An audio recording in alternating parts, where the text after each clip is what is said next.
Ya Allah, bismillah, başlayaq. Deməli, keçən dərs ümumi məlumat verdim. Yəni, mətn haqqında, mətn nədir? Dedik, mətnin başlığı olur, abzaslardan ibarət olur, giriş, əsas hissə, nəticə, mətnin planı. İndi bu gün mətn üzərində həm dediklərimizi tətbiq eləyək, həm də yeni orada sual tipləri var. Onları da izah eləyəcəm. Deməli, bax, bu 20 sınaq kitabıdır. 9 illik bazar üçün də belə deyək. 9 illik bazar üçün lazım olan bu iki dənədir bu kitabdan. 9-lara bir də 11-lərə. Aha, bizə də bunu da qəbul edin. Ha. Deməli uşaqlar, burada baxırıq, mətnə baxaq. Görürsüz də yəqin ki paylaşımı. Bəli, müəllim. Aha. Bəli, Buyurun. müəllim. Bəli, müəllim. Birbaşa keçək Bəli. mətnə. Mətn dediyim kimi iki cür mətn olur. Bu bədii mətndir. Birinci mətn bədii mətndir. İkincisi də qeyri-bədii mətn olur. Aha. İndi burada birinci dedik ki, mətnin başlığı olur da, ad hissəsi. Və burada da görürsünüz ki, mətnin adı var. Ümumiyyətlə, mətnin işləmə qaydası bir neçə əsas qaydalarımız var. Məsələn, qaydalarımızdan biri odur ki, məsələn, birinci suallara baxırıq. Hələ mətni oxumamış. Məsələn, suallara baxırıq. Suallara baxanda bizdə müəyyən təsəvvür yaranır da, həm də bilirik ki, bizdən nə soruşur. Yəni, sırf mətni oxuyanda da sanki o sualların cavabını da tapırıq. Bax, məsələn, burada baxaq. Hələ mətni oxumamışdan bir dənə suallara göz yetirək. Tamam, müəllim. Aha, aleyküm salam. Deməli, bircə dəqiqə. Aha. Bax, məsələn, deyir ki, mətn əsasında hansı sualın cavabını müəyyən etmək olmaz. Bax, bir də suallara da diqqətli olurum. Bax, bircə dəqiqə görüm, bir dənə qəbul. Aha, gəlmək istəyən var. Aha. Hə, bax, burada, bu bir dənə qələmi də götürüm. Hə. Bax, fikir verirsiniz uşaqlar. Olmaz. Deməli, bizdə olmazı baxırıq. Yəni, suallarda son dərəcə diqqətli oluruq. Məsələn, ola bilər diqqətsizlik eləyərik. Bizdə tutaq, aid olanı istəyər, biz tərsinə götürərik və onun əksini götürərik. Ona görə deyir ki, mətn əsasında hansı sualın cavabını müəyyən etmək olmaz. Deməli, qaranquşu ilk dəfə kim götürdü? Birinci ümumi suallara baxaq. Hansı qanadı yaralanmışdı? Pip nə üçün kədə? Bax, buradan görürsən, artıq bilir ki, bunun adıdır. Bu həmin qaranquşun adıdır, pip. Sonra biz görürük ki, deməli, quş yaralanıb. Uşaqlar nə üçün qəfəsin üstünü parça ilə örtdülər? Həkim quşun qanadı barədə nə dedi? Aha, deməli, artıq buradan bizim təsəvvürümüz yarandı ki, burada hər hansısa bir quşdan danışılır, qaranquşdan. Deməli, qaranquş yaralanır, bax, uşaqlar onu görür. Artıq görürsünüz, bizdə təsəvvür yaranır. Həm də sualları görəndə artıq həmən biz, məsələn, Allah Taala insanın beynini elə yaradıb ki, məsələn, beynimiz necə çalışır da? Məsələn, bilmədiyimiz bir şey olan kimi beyin həmən aktivləşir, hərəkətə keçir. Məsələn, istəyir ki, onun cavabını tapsın. Yəni, hamımız da belədir, ümumən, beyin quruluşu belə ki, istəyirik ki, məsələn, onun cavabını tapaq. Biz də sualları görəndən sonra avtomatik həm də mətni oxumamışıq axı. Avtomatik o bizdə beynimizdə o suallar yaranır ki, görürsən, bunun cavabı nədir? Məsələn, ki, versən, qaranquşu ilk dəfə kim götürdü? Amma suala baxmamış mətni oxusaq, yəni o qədər diqqət eləmirik də, çünki mətndə o qədər cümlələr olur, o qədər hadisələr olur ki, ola bilsin o bizim diqqətimizdən yayınır. Amma birbaşa biz suallara baxanda, artıq suala baxandan sonra rahatlıqla mətni oxuyanda sanki cavabı da onun qarşısına çıxır. Məsələn, Qaranquş Salam, hansı, müəllim. aleyküm salam, hansı qanadı yaralanmışdı, nə üçün kədərli idi, nə üçün qəfəsin üstünü parça ilə örtdülər, həkim quşun qanadı barədə nə dedi. Bax, fikir verirsiniz, bax, bu suallar artıq beynimizdə yarandı. İndi mətni oxuyanda rahat şəkildə onun cavabını tapa biləcəyik. Sonra, mətnə əsasən müqayisə cədvəlindəki doğru fikirləri müəyyən edin. Aha. Bax, müqayisə cədvəldə nədir? Bax, sizə demişdim, bu formada, keçən dəfə dedim sizə, Venn diaqramı. Bax, bu iki cür olur uşaqlar. Həm belə olur, həm də elə bu qaydada, bax. İkisinin də mahiyyəti eynidir. İndi göstərəcəm burada sizə. Bax, elə ki, tutaq, bura yazıb ana, bura yazıb uşaqlar. Burada biz anaya aid olanları götürürük, bax, burada. Burada da uşaqlara aid olanlar. Bu da burada. Ortasında isə nə idi? Hər ikisinə aid olan. Bu da burada budur, bu hissə. Cədvəlin görsən, bu hissəsi tam verilir. Bu da sanki Venn diaqramın bax bu hissəsidir. Bax bu cədvəl kimi. Sanki ana burada, uşaqlar burada. Yəni anaya aid olan burada, uşaqlara aid olan burada. Bu isə ümumidir. Venn diaqram bax bu hissəsi. Ümumi olan hissəsi. Aha. Burada da mətnə əsasən müqayisə cədvəli ki, doğru fikirləri. Aha. Doğru nə deməkdir? Yəni doğrudan doğru götürülüb bax buradan. Doğru olanlar. Burada isə ümumini. Aha, ana quşun yaralarını sarıyır, quşa qəfəs alır. İndi bizə doğruları istəyir. Ola bilsin burada yanlış cavablar da ola bilər. Ona görə biz mətni Tamam oxuyanda bunu müəlliməm. görəcəyik. Aha, aleyküm salam. Demək, quşun sarğısını kəsirlər uşaqlar, ağacın budağında qaranquşu görürlər. Ümumidə də yazıb ki, zibil qutusunun yanında quş tapır. Aha. Sonra Oo. növbəti suala baxırıq.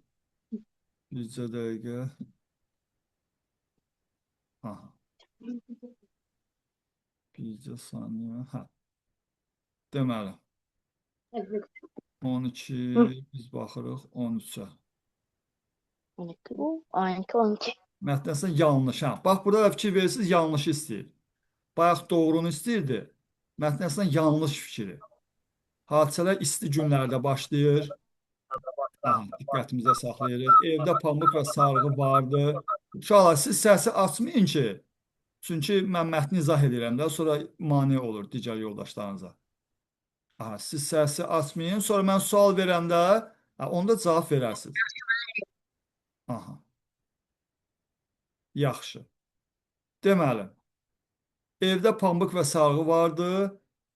Pip ilk dəfə qəfəsdən çıxandan sonra geri qayıdır. Quş sağalsa da qanadında yara izi qalmışdı. Uşaqlar axşamlar quşu qəfəsdən çıxarırlar. Aha. Sonra 14-ə baxırıq. Deməli, əvvəlində ərəb rəqəm yazılmış, hansı cümlələrdə bütün sözlər həqiqi mənada işlənmiş. Bax, demək olar uşaqlar, bir sualımız çox vaxt bundan olur. Sözün həqiqi və məcazi mənası. Aha. Sözün həqiqi və bizcə dəqiqə.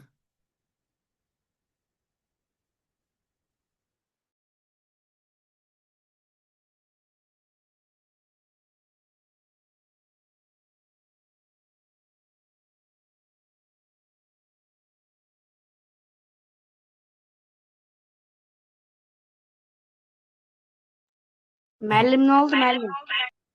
Heç nə, davam edir. Uşaqlar, bax, deməli, bir sualımız demək olar ki, bundan olur. Sözün həqiqi və məcazi mənası. Həqiqi məcazi mənanı da bilirsiniz də, yəqin. Oldu müəllim müəllim. Sözün həqiqi mənası nə idi? Kim deyər?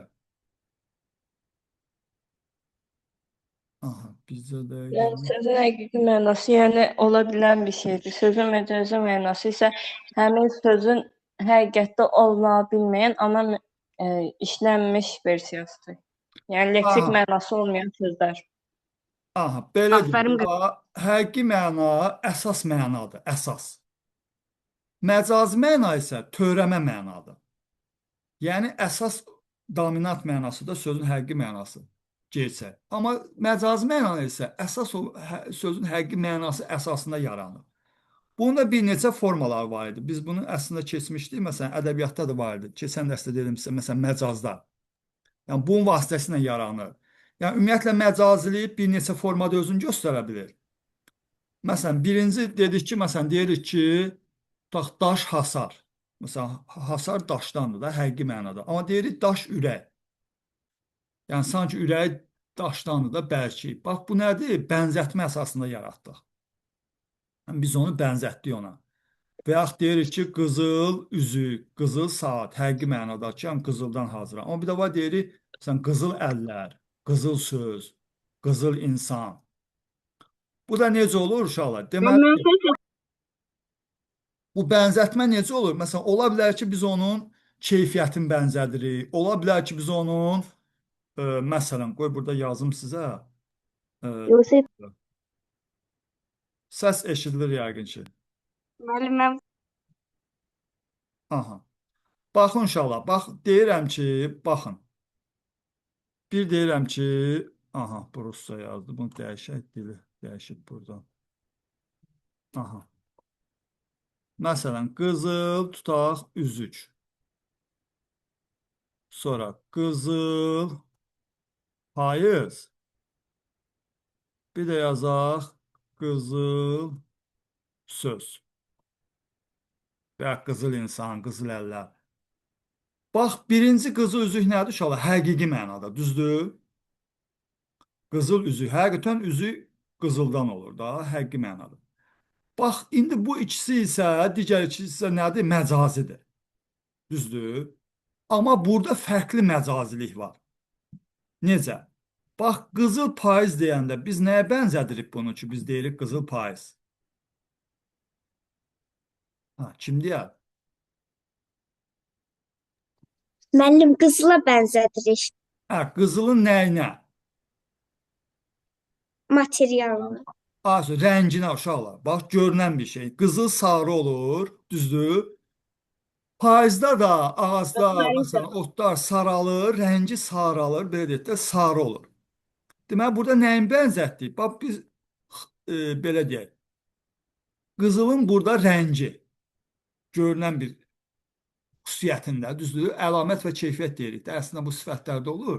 Məsələn, əlamət nədir? Görən, məsələn, gözlə görürük rəngi.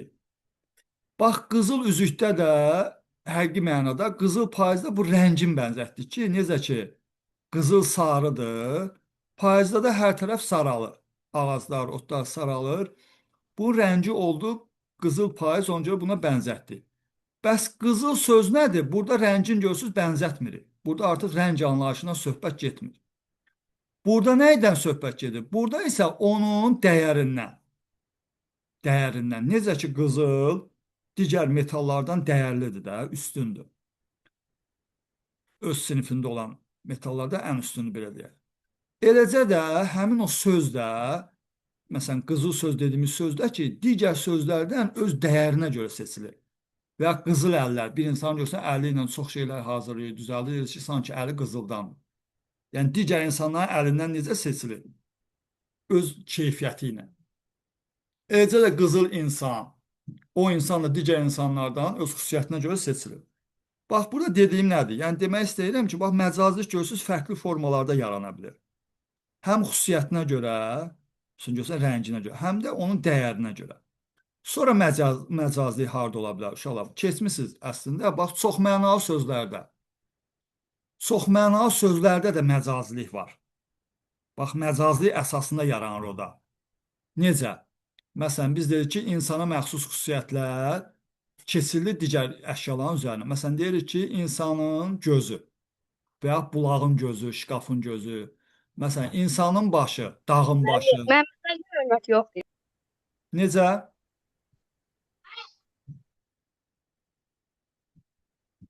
Heç nə müəllim dərs oxuyur. Deməli uşaqlar, bax necə ki məcazlı əsasında yarandı. Məsələn, insanın qolu, çayın qolu, ağacın qolu, qapının qolu. Bax burada da bənzərlik var. Necə ki qolumuz bir çıxıntıdır da, bədənimizdən qırağa çıxır. Çayda da elədir məsələn, çay axır, ondan belə qollar çıxır. Və ağacda da həmçinin. Ağac, onun qolları olur. Əsas gövdədən qırağa çıxır. Bizdə də qolumuz o formadadır. Və yaxud insanın ayağı, stolun ayağı, tutaq masanın. Necə ki, ayaq bizi ayaq üstə saxlayır, bizdən aşağıda yerləşir. Stolun ayağı da elədir. Bax, görürsünüz, burada bir bənzərlik olur. Yəni, burada da məcazilik olur. Yəni, məcaziliyin işlənmə formalarını deyirəm ki, ümumən yadınızda qalsın. Sonra, bax, frazoloji birləşmələrdə də həmçinin. Onlarda da məcazilik var. Məsələn, deyirəm ki, ürəyimə xal düşüb və yaxud səndən gözüm su içmir. Məsələn, şübhələnmək mənasında da. Göz orada həqiqi mənasında deyil, axı göz necə su içsin? Deməli, göz orada da məcazilik var. Yəni, frazoloji birləşmələrdə biz demişdik ki, sözlər öz həqiqi mənasını itirir və məcazlik əsasında birləşir, yeni bir məna vahid əmələ gətirir. Bir vahid əmələ gətirir ki, bu da frazoloji birləşmədir. Həmçində dediyimiz kimi, ən çox da məcazilik məcazlardadır, bədii təsvir vasitələrində. Orada demişdik, epitet, təşbih, metafor. Məsələn, epitet nə idi? Bədii təyin. Bayaq dediyimiz daş hasar, daş ürək. Məsələn, daş hasar necə həqiqi mənadadır? O artıq epitet olmur. Amma daş ürək artıq məcazi mənadadır. Bəli, olur epitet. Sonra bənzətməni də demişdik ki, hər hansısa bir əşya, əlamət, keyfiyyət özündən daha güclü olana bənzədilir. Orada da 4 dənə xüsusiyyət var idi. bənzəyən, bənzədilən, bənzətmə əlaməti, bənzətmə qoşması. Məsələn, demişdik, ən məşhurlarından. Deyir ki, məsələn, qarpız bal kimi şirindir.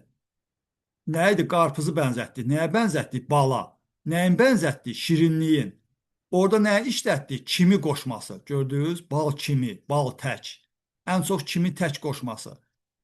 Demək, orada olur bənzəyən, bənzədilən, bənzətmə qoşması, bir də bənzətmə əlaməti. Aha. Bax, bu da deməli, oldu bənzətmə. Sonra metaforda demişdik ki, insana məxsus xüsusiyyətlər keçirdiyi təbiətin üzərinə. Məsələn, insanın ağlaması, tutaq buludun ağlaması, insanın gülməsi, təbiətin gülməsi, günəşin gülməsi. Yax, bunlar da hamısı məcazilikdir. Yəni burada da həmçinin, bax bu cür suallar işlənəndə ümumi məcaziliyi başa saldım ki, demək olar ki, bütün mətn testlərində var, demək olar ki. Hər dəfə işləyəndə qarşımıza çıxacaq.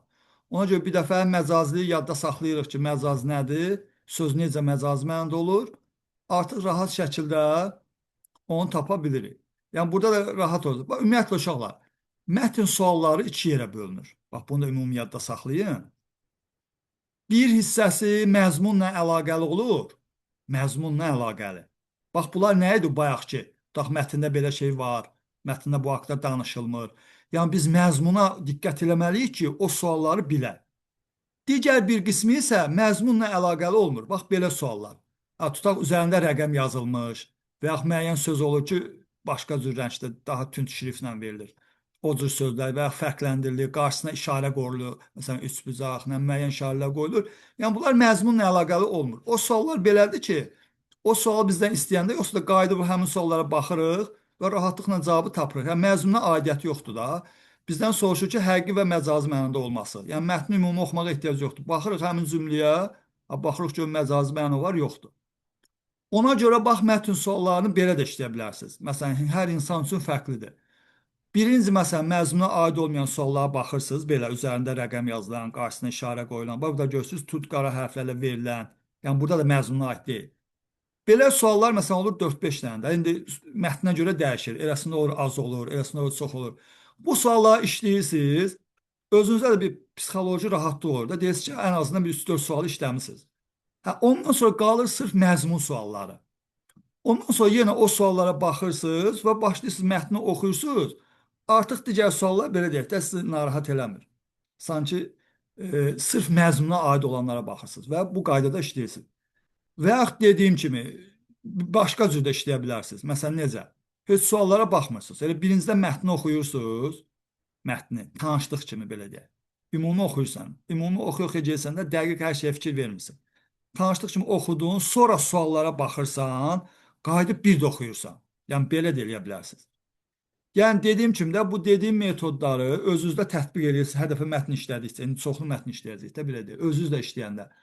Baxırsınız ki, hər insan fərqlidir də. Çünki Allah Teala hər insanı fərqli yaradıb. Görsən, bizim zövqlərimiz də fərqlidir, quruluşlarımız da. Məsələn, insan var, tutaq bir şirin xoşlayır. Elə insan var, duzlu bir yemək xoşlayır.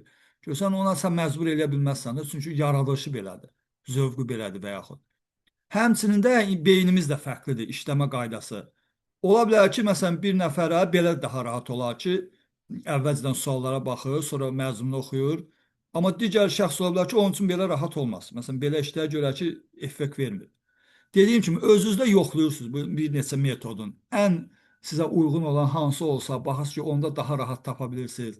Sizin üçün rahat olur. O qaydada növbəti testlərdə işləyirsiniz. Aha. Yəni, dediyim kimi, şəxsə görə dəyişə bilər. Amma ümumi qaydaları mən deyirəm ki, siz özünüz baxarsınız da belə də. Aha. Dediyimiz kimi, bax, bu suallar məzmununa aid deyil. Ona görə bunları keçirik. Biz hələ ki məzmun suallarına baxırıq ki, çünki mətni oxuyacağıq da ona görə. Tünd qara hərflər vermiş sözün sinonimini. Burada da yenə, görürsünüz, mətnin məzmununa aid deyil. Sözə baxırıq oradan, baxırıq onun sinonimini tapırıq. Sinonim də bilirsiniz də, yaxın mənalı. Aha. Mətndə nöqtələrin yerinə yazıla bilər. Bu da yenə həmçinin məzmunla əlaqəli deyil. Həmin nöqtə olan hissəyə gedib baxacağıq və oradan rahatlıqla cavabı tapa biləcəyik. Sonra, mətndə səbəbini müəyyən etmək mümkün deyil. Aha, bax, bu artıq məzmunla əlaqəlidir. Bax, səbəb nəticə çox düşür uşaqlar. Səbəb nəticə, səbəb bilirsiniz də, əslində biz bunu belə deyək, zərflikləri keçəndə keçmişdik. Səbəb məqsəd zərflikləri. Orada sizə izah eləmişdim. Məsələn, səbəbdə bir hadisə olur, onun nəticəsindən sonra nəsə baş verir.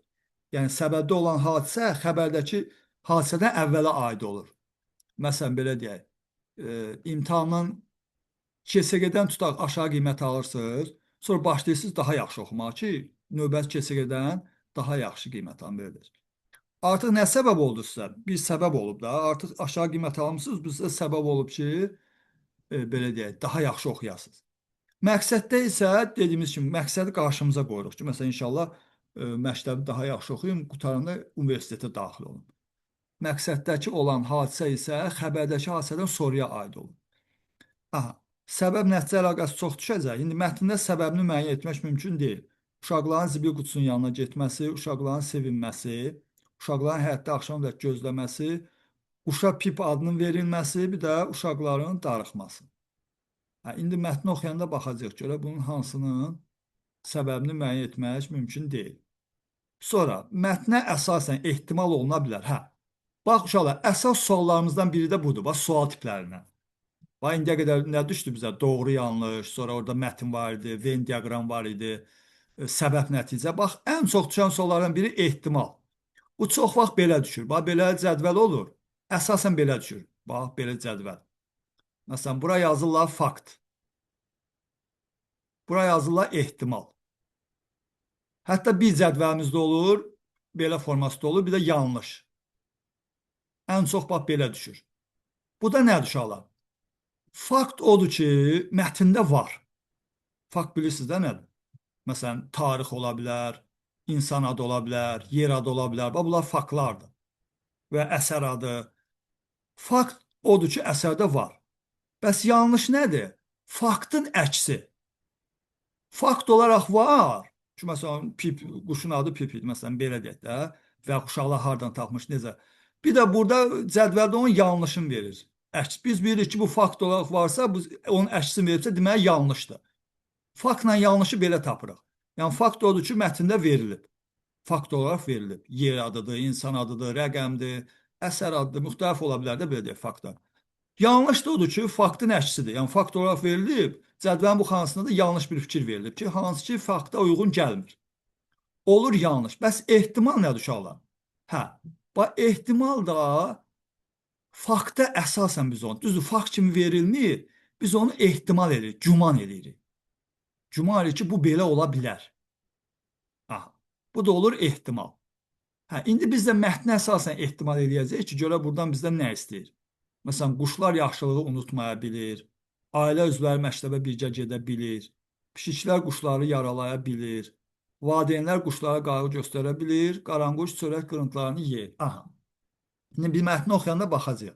Bax, dediyim kimi, əsas sual tiplərindən də biri budur, ehtimal məsələsi. Bax, burada da diqqətli oluruq.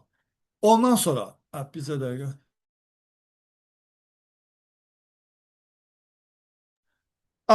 Sonra, bax, davam edirik. Bir də uşaqlar, bax, 9-cu sinifdə dediyim kimi 2 dənə mətn olacaq inşallah. 2 mətndən də biri bədii, biri qeyri-bədii mətn olacaq. Onlardan da 2 sual hər mətndə.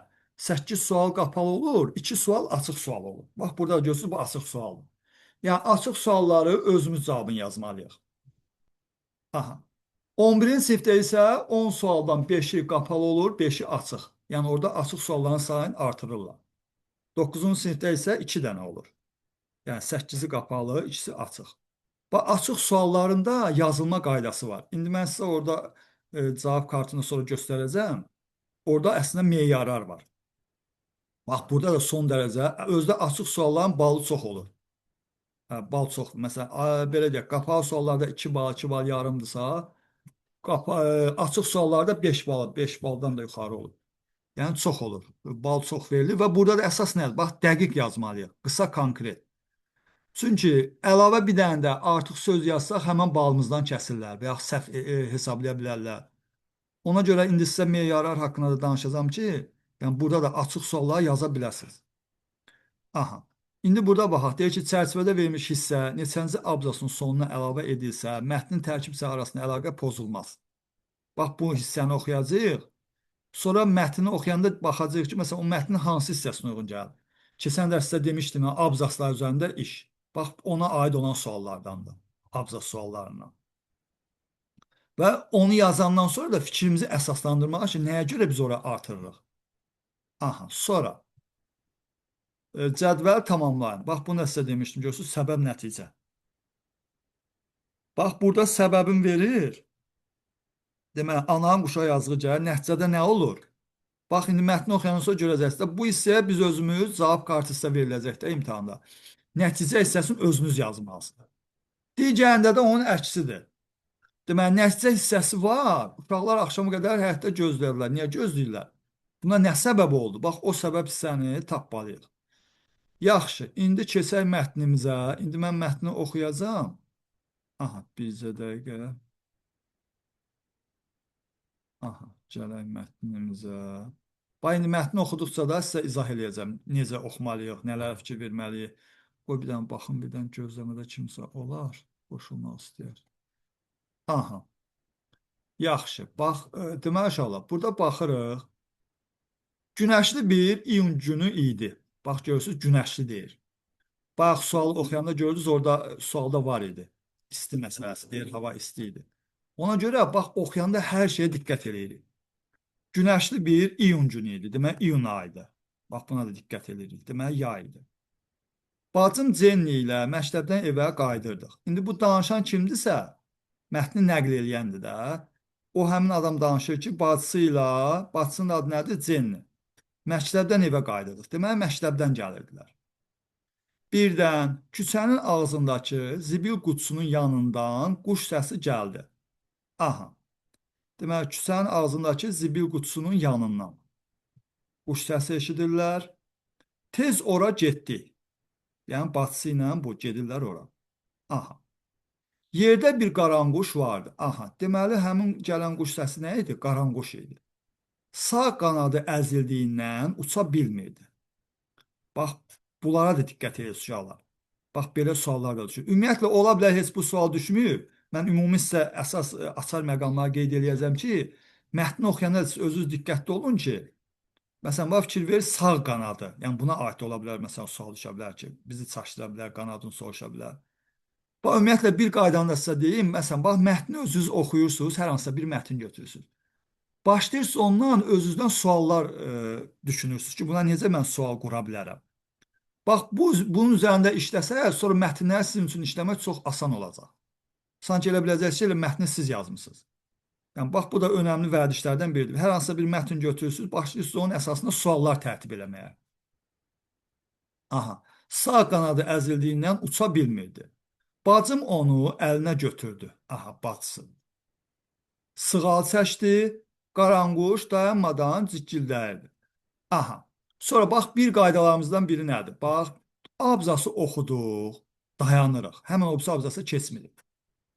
Dayanırıq ki, bax, bu abzasda nədən danışıldı? Əsas söhbət nə idi? Buradakı açar məqamlar nə idi? Əsas faktlar. Yəni, bunlara diqqət edirik ki, sanki o mətni tam həzm edirik də beynimizdə, tam formalaşır ki, sonra ona aid sual da olanda rahatlıqla onu yaza bilirik. Yəni, belə deyək də, bir var, siz imtahanda mətni belə dəqiq oxudunuz, ondan sonra mətni tam anladınız da, ondan sonra sualları da rahat yazdınız. Bir də var, bu formada oxumursunuz. Mətni oxumusunuz, birinci suala baxdınız, bunun cavabı nə idi? Qayıtdın, bir də mətni oxudun. Təzədən ikinci suala baxdın, baxırsan ki, cavabı tam tutuzduramırsan. Qayıdırsan, bir də mətni oxuyursan. Nə bilim, üçüncü suala baxdın, yenə tam tapa bilmirsən, qayıdırsan, bir də hər dəfə gör nə qədər vaxtınız gedir. Həm orada həyəcanlanırsınız, başlayırsınız, qarışdırırsınız. Amma bundansa daha gözəl nədir? Daha gözəl şəkildə mətni oxuyuruq. Oxuyub anlamamız yüksək olmalıdır ki, gözəl şəkildə onu başa düşürük, təhlil edirik, ondan sonra rahat şəkildə suallarımızı yazırıq. Burada da bax, əsas faktların aşağısından demək, xətt çəkmiş. Demək, günəşli gün idi, iyun günü idi, bacısı Cenni ilə məktəbdən qayıdırdılar. Zibil qutusunun yanında quş səsi gəlir. Demək, quşun hansı qanadı? Sağ qanadı əzilmişdi. Bacısı onu əlinə götürür, sığal çəkir. Aha. Bax, birinci abzasımızda olan əsas faktlar bunlar idi. Sonra keçirik növbəti. Bizə dəqiqə bunu çəkək aşağı. Aha. İndi ikinci abzas. Bax, uşaqlar, bir də ümumiyyətlə, bax, sizə dedim ha. mətnin məzmununa aid olan suallar, bir də məzmununa aid olmayan. Bax, məzmununa aid olmayan suallar ilə həmən görmək olur. Bax, görürsünüz bunun qarşısına Rum rəqəmi yazılıb. Deməli, buna aid nəsə sual olacaq. Görürsünüz, abzasların qarşısına Rum. Sonra, bax, görürsünüz bu şrifti qaradır. Tünd şriftlə verilib. Deməli, buna aid sual olacaq. Sonra, bax, bu rəqəmlər, ərəb rəqəmləri də var qarşısında. Deməli, bu rəqəmlər varsa, deməli, buna aid də sual olacaq. Sonra, bax, burada nöqtə-nöqtə qoyulub. Bax, gördünüz. Yəni, bax, bunlar elə bizə siqnal verir ki, buna aid suallar var. Yəni, bunlar məzmunla əlaqəli olmayan suallardır. Bax, dediyim kimi. Aha. Sonra, indi keçirik ikinci abzasımızda. Aha. Onu evə gətirdi. Anamın quşa yazığı gəlir. Aha, deməli, anasının quşa yazığı gəlir. Onu sağaltmaq qərarına gəldik. Hə, deməli, bir yerdə qərara gəldilər. Onu sağaltmaq qərarına gəldik. Anam məni pambıq və sarğı dalınca göndərdi. Və anası bunu nə üçün göndərir? Pambıq və sarğı gətirməsi üçün. Tez gedib çəkməcədən onları gətirdim. Anam quşu masanın üzərinə qoydu. Deməli, quşu masanın üzərinə qoyan kimdir? Anası. Qanadına yaxından baxdı. Quşun qanadını ehtiyatla təmizləyib sarıdı.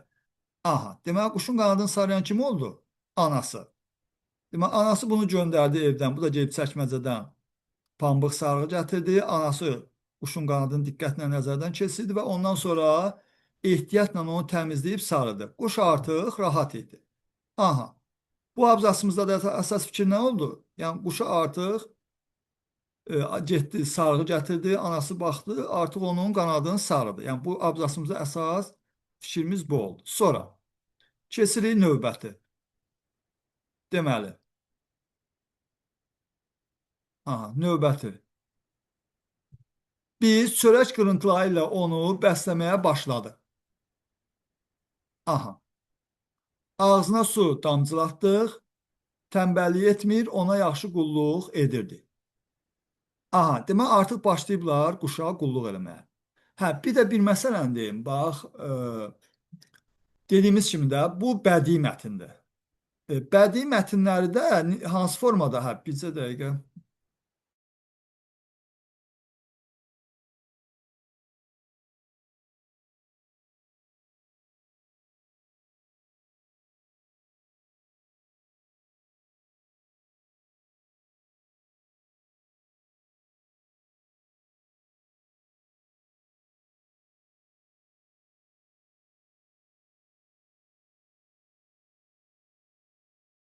Hə, uşaqlar, bədii mətnləri işləyəndə, hə, bədii mətnləri işləyəndə, bax dediyim kimi, bədii mətnlərdə sanki gözümüzün qarşısına gətiririk də, bir kino lenti kimi, ümumiyyətlə əsərə oxuyanda da belədir hər birimiz. Bir də sanki özümüz orada iştirak edirik. Sanki o hadisələrin biz də iştirakçısıyıq. Bax, o formada baxsanız daha yaxşı yadınızda qalar. Dediyim kimi, ya sanki gözünüzün qarşısını canlandırırsınız, məsələn, məktəbdən evə qayıdırsınız, quş səsi gəlir, gedirsiniz bir quşun yanında görürsünüz ki, bir qaranquş var. Bax, dediklərim sanki gözünüzün qarşısında canlandırın, görün necə rahat yadınızda qalacaq. Ondan sonra suallarda işləyəndə sanki çox rahat olacaq sizin üçün. Ondan sonra gətirirlər evə, anası onu göndərib tez çəkməcədən sarğı gətirir, başlayır quşun qanadını sarıyır. Bax, bunları gözümüzün qarşısında canlandırırıq, çox gözəl şəkildə yadımızda qalacaq. Deməli, biz çörək qırıntıları ilə onları bəsləməyə başladıq. Artıq başlayıblar quşa qulluq eləməyə. Ağzına su damcılatdıq. İndi burada da fikir verirsiniz. Burada, bax, bu cür suallarda necə tapırıq? Nöqtə qoyulmuş sualları, həmişə. Bax, ümumən həmin abzası oxuyuruq ki, bilək orada nəydən danışılır və artıq avtomatik məntiqi axın olaraq özü fikir gələcək orada. Biz o fikirləri görən kimi biləcəyik ki, bura nə uyğun gələ bilər. Deməli, artıq çörək qırıntıları ilə onu bəsləməyə başladıq, ağzına su damcılatdıq, tənbəllik etmir, ona yaxşı qulluq edirdi. Aha, bu məzmuna uyğun olmalıdır da, məntiqi ardıcılıq, məzmun ardıcılığı olur. Həmin buna uyğun sualda ki olacaq, bu hissəni bizə sual veriləndə, bax, bu formada da olur. Bir də elə suallar olur ki, məsələn, bax, gördük ya, qarşısına rəqəm qoyurlar, bizə deyir ki, bu cümləni hara artırmaq olar? Onda da yenə, məsələn, əgər bu hissəni deyirsə, biz gəlirik bundan əvvəl də oxuyuruq, ondan sonranı da oxuyuruq. Baxırıq ki, bu cümlənin bunlarla əlaqəsi oldumu, məzmunla, məntiq ardıcıllıqla, əlaqəsi oldusa, həmən götürə bilirik. Yoxsa əlaqəsi olmadısa, deməli uyğun olmur, götürmürük. Həmçinin də belə suallarda, nöqtəli hissə qoyulanlarda. Yenə dediyim kimi, onu əvvəl də oxuyuruq, sonra da oxuyuruq ki, ümumi məzmunu bilək, orada nəydən danışılır. Burada da həmçinin quşa başladılar qulluq eləməyə, tənbəllik eləmirdi, su damcıladırdıq, çörək qırıntıları verirdi. Sonra keçirik növbəti. Qaranquşa Pip adını verdi. Bax, qaranquşun adını nə verirlər? Pip adı. Bayaq sualda var idi ki, niyə Pip adı veriblər? İndi biz bilirik nəyə görə veriblər. Burada heç o haqda danışılmır da. Qaranquşa ümumən deyir ki, Pip adı verdik. Ona bir qəfəs aldıq. Demək qəfəs alırlar. Hər axşam qəfəsi bir parça ilə